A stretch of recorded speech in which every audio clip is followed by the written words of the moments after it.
राजगढ़ नाम का एक पुराना गांव था जो चारों तरफ घने जंगलों से घिरा हुआ था। वहां की हवा में हमेशा एक अजीब सन्नाटा रहता था।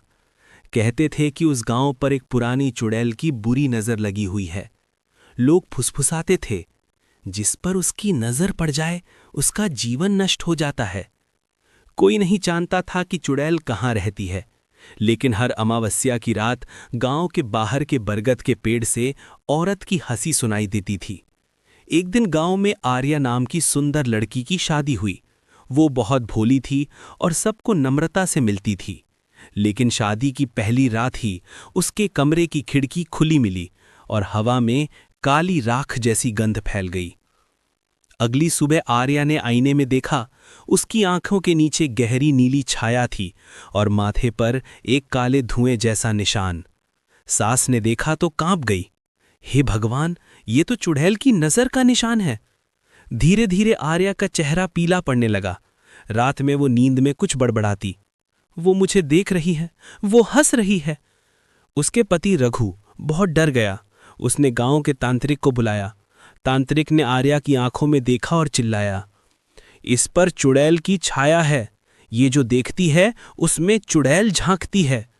उसने कहा कि चुड़ैल को केवल आईने में दिखना पसंद है, इसलिए आर्या जब भी शीशा देखती है चुड़ैल उसकी परछाई में उतर आती है। तांत्रिक ने उपाय बताया। अमावस्या की रात बरगद के नीचे 7 दीपक जलाकर उसकी नजर लौटानी होगी। रात आई, हवा में ठंड बढ़ गई। दीपक एक एक करके बुझने लगे। आर्या के होंठ कांप रहे थे। तभी पीछे से किसी ने फुसफुसाया, मेरा चेहरा देखोगी? आर्या मुड़ी और वहां थी वो चुड़ैल। लंबे उलझे बाल, काली आंखों से नीली आग झलक रही थी। उसकी गर्दन उल्टी थी और उसकी आंखें आर्या की आंखों में समा गई। आर्या जमीन पर गिर पड़ी। आखिरी दीपक बुझ गया। अगली सुबह गांव वाले पहुंचे। बरगद के नीचे दीपक की राख थी और आर्या कहीं नहीं थी। बस एक टूटा हुआ आईना पड़ा था, जिसके बीच में से किसी की हंसी की गूंज आ रही थी।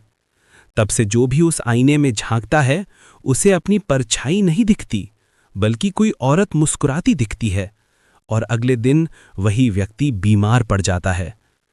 कहते हैं, चुड़ैल की बुरी नजर एक बार लगे तो वो आईने से झांकती रहती है, अगली शिकार की तलाश में। आंख बनी हुई है चुड़ैल की बुरी नजर। कभी कभी सिर्फ देखना ही मौत को बुलाने के बराबर होता है।